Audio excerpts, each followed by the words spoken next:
जय श्री कृष्ण। राधे राधे।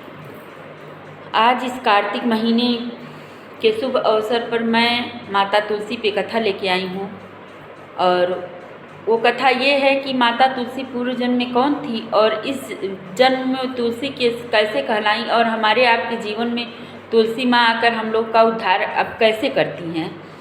तो आज इस पर मैं कथा लेके आई हूँ। मेरी कथा आप लोगों को कैसी लगती है कमेंट ज़रूर किया करें यार, क्योंकि मुझे इंतज़ार रहता है कमेंट का आप लोगों के, क्योंकि मैं क्या बोलती हूँ, सही बोलती हूँ, गलत बोलती हूँ, जब तक आप लोग मुझे बताएंगे नहीं तब तक मैं आप लोगों को कुछ बता नहीं सकती और समझ नहीं सकती। अगर मेरी कथाओं में कोई कहीं गलती हो तो मैं उसको सुधारूँ, तो आप लोग जब कमेंट करेंगे तभी तो ये हो पाएगा। फिलहाल आज मैं माता तुलसी पे कथा लेके आई हूँ। देखिए, तुलसी माता पूर्व जन्म में जलंधर की पत्नी थी। ये जलंधर की पत्नी थी। जलंधर कौन था? अब आप लोग कहेंगे जलंधर कौन था? जलंधर वो था कि समुद्र के गर्भ में इसकी उत्पत्ति हुई थी और समुद्र के मंथन में माता लक्ष्मी की उत्पत्ति हुई थी। इसलिए जलंधर को माता लक्ष्मी अपना भाई मानती थी और जलंधर भी कहीं ना कहीं माता लक्ष्मी को अपनी बहन मानता था। और जलंधर की उत्पत्ति इस वजह से हुई थी कि जब आप लोग माता दुर्गा के सप्तशती पाठ में आप लोग पाठ करते होंगे तो आप लोग इस चीज़ को ज़रूर पढ़ते होंगे कि जब माता दुर्गा ने 9 रूपों का अवतार लिया था तो उसमें एक काली माता भी थी और एक दैत्य रक्त बीज था, जिसके रक्त को जितनी उसके रक्त गिरते थे ना ज़मीन पे उतने असुर पैदा होते थे। तो माता काली ने का रूप पकड़ करके माता दुर्गा ने उसका भक्षण किया था। और जब वो माता, देखिए इधर पॉजिटिव एनर्जी उधर निगेटिव एनर्जी, जब ये दोनों मिले उसके माता पार्वती के शरीर में, काली के शरीर में रक्त बीज का जब वो रक्त गया तो उससे एक निगेटिविटी उत्पन्न हुई। जब वो निगेटिविटी उत्पन्न हुई तो ऐसा लगा कि माता काली अब सारे सृष्टि का नाश कर देंगी, जिसमें अनेक रूप पकड़ करके भगवान भोलेनाथ ने माता पार्वती को शांत कराया था। लेकिन वो वक्त ऐसा था कि माता पार्वती को वो भी नहीं शांत करा पाए। तो इसमें फिर माता पार्वती के उस निगेटिव एनर्जी को ले जाकर के सारे देवताओं ने समुद्र में डाल दिया। तो समुद्र में जब वो डाल दिया तो उसने एक बच्चे का आकार ले लिया, एक शिशु का आकार ले लिया और वो इतना उपद्रवी था कि 1 महीने से ही समुद्र के गर्भ में समुद्र देव उसको संभालने में 9 महीने तक समुद्र देव के पसीने छूट गए। जैसे जैसे वो आकार बढ़ता गया समुद्र परेशान होते चले गए, समुद्र भी उसके आतंक को नहीं संभाल पाए। जैसे ही वो 9 महीने का पूरा हुआ उनके गर्भ में, उन्होंने दैत्य गुरु शुक्राचार्य को बुला करके उस बच्चे को सौंप दिया। जब उस बच्चे को उन्होंने सौंप दिया तो दैत्य गुरु शुक्राचार्य दैत्यों के गुरु थे, उनका तो यही काम था कि अच्छों को बिगाड़ देना। तो वो उसकी परवरिश ऐसे किए कि देवताओं के ही शत्रु उसको बना दिया अपनी शिक्षा से, दीक्षा से, क्योंकि वो असुरों के दैत्य थे। और सारे असुरों में जलंधर इतना बलशाली दैत्य था कि देवता तो क्या, उसको ब्रह्मा विष्णु महेश भी नहीं समाप्त कर सकते थे। तो सारे देवताओं को उसने परास्त कर दिया। तब उसकी नज़र पड़ी भोलेनाथ पर। जब भोलेनाथ पर उसकी नज़र पड़ी तो वो सोचा कि अब मैं भोलेनाथ को भी मार करके उनका सब कैलाश छीन लेता हूँ, उनको भी अब उनका भी मरना तय है। तो भाई भोलेनाथ को कौन मार सकता है? जो उत्पन्न ही नहीं हुआ वो मरेगा कैसे, और जो सब है वो फिर से कैसे उत्पन्न होगा, क्योंकि शिव ही सब हैं, सब ही शिव हैं। तो इस बात को समझने के लिए अध्यात्म का होना बहुत ज़रूरी है। इस पे भी मैं एक दिन कथा आप लोग को ज़रूर बताऊंगी, क्योंकि शिव भोलेनाथ जो हैं वो उनकी उत्पत्ति कैसे हुई थी और वो उन्होंने सृष्टि की रचना की थी, सृष्टि ने उनकी रचना नहीं की थी। फिलहाल आज मैं माता तुलसी पे कथा लेके आई हूँ। तो वो गया जलंधर, और जलंधर बलशाली इसलिए था कि उसकी पत्नी इतनी ज़्यादा तपस्या करती थी विष्णु जी की तपस्या करती थी। इतनी ज़्यादा तपस्या विष्णु जी की करती थी, इतनी ज़्यादा करती थी, और भोलेनाथ को वो अपना पिता मानती थी। वो भोलेनाथ को भी मानती थी और विष्णु जी की तपस्या करती थी, और उसकी तपस्या के कारण जलंधर इतना बलशाली था कि उसको कोई परास्त नहीं कर पा रहा था। तो जब जलंधर कैलाश पर गया तो वहाँ भोलेनाथ के साथ माता पार्वती बैठी थी। जब भोलेनाथ के साथ माता पार्वती बैठी थी तो माता पार्वती को देख के वो मोहित हो गया। तो जब वो मोहित हो गया तो उसके मन में गंदी विचारें आने लगी।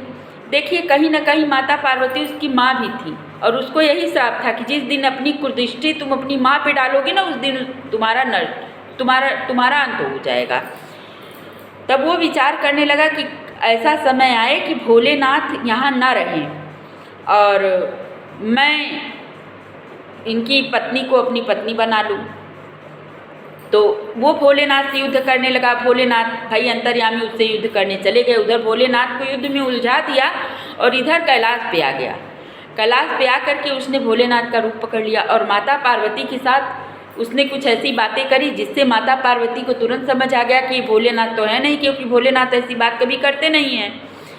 तो माता पार्वती का अस्तित्व तो डगमगाया और तुरंत अपने रूप में जब आ गई, क्रोधित हो गई तो अपना रूप पकड़ लिया। तब माता पार्वती जब अपना विकराल रूप उसे दिखाई तो वहाँ से भाग निकला। तो अब माता पार्वती से यह बर्दाश्त नहीं हुआ। जैसे लक्ष्मी को जलंधर अपनी बहन मानता था, वैसे विष्णु जी भी माता पार्वती को अपनी बहन मानते थे और गए विष्णु जी के पास। कहा कि आज जलंधर ने मेरे साथ छल किया है, भोलेनाथ का रूप पकड़ा है, आप भी इसकी पत्नी के साथ छल करोगे। और सारा वृत्तांत, सारा हाल कह सुनाया। तो चल दिए विष्णु जी इसकी पत्नी के पास, क्योंकि देखिए, अगर लक्ष्मी जी को जलंधर अपनी बहन मानता था तो नारायण लक्ष्मी जी के पति हैं, आप सब जानते हैं। और नारायण की सरहज जलंधर की पत्नी थी, जैसे हमारे नंदोई आपके नंदोई ऐसे। तो वो चल दिए अपनी सरहज के साथ छल करने गए। तो तपस्या में बैठी हुई थी, तपस्या में बैठी तो उन्होंने जलंधर का रूप पकड़ा।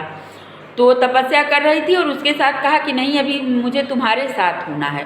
तो वो परेशान हो गई, क्योंकि जलंधर कभी उसको सम्मान नहीं देता था, हमेशा उसको मारता था, पीटता था, गाली बकता था। तो जब इतना सम्मान वो पाई तो उनके मन में ये हुआ कि आज जलंधर किस तरह से व्यवहार मुझसे कर रहे हैं मेरे स्वामी।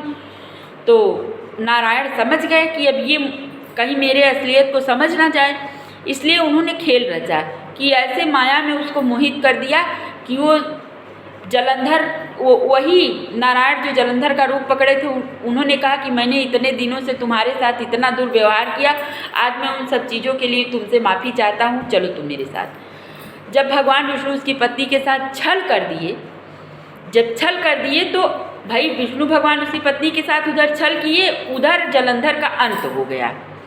क्योंकि देखिए, अगर उसकी पत्नी का अस्तित्व तो नष्ट नहीं होता तो जलंधर का मरना ही नहीं निश्चित था, मर ही नहीं पाता।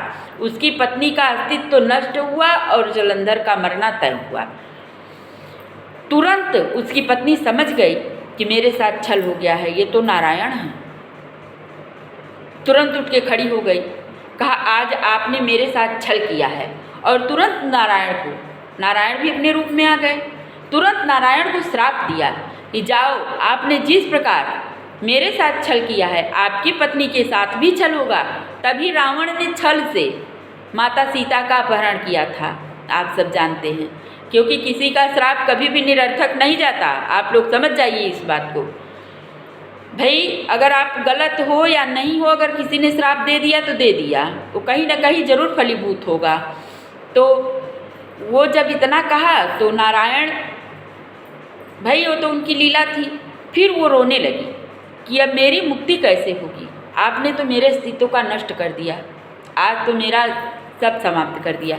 उन्होंने कहा नहीं, तुम्हारा कुछ समाप्त नहीं हुआ, अब तो तुम्हारी मुक्ति ऐसे होगी कि संसार तुम्हें पूजेगा। जाओ, तुम इस जन्म के बाद अभी जब जन्म लोगी ना तो तुम तुलसी नाम से कहलाओगी और तुम्हारा पति मैं बनूंगा, शालिग्राम बनकर शालिग्राम के रूप में मेरी उत्पत्ति होगी और मेरे साथ तुम्हारा ब्याह होगा और तुम तुलसी के रूप में पूजी जाओगी हर घर में, और जो तुम्हारी पूजा करेगा और सीधे सीधे मेरे धाम में आएगा, उसको और कहीं जगह नहीं मिलेगी मात्र वैकुंठ के अलावा।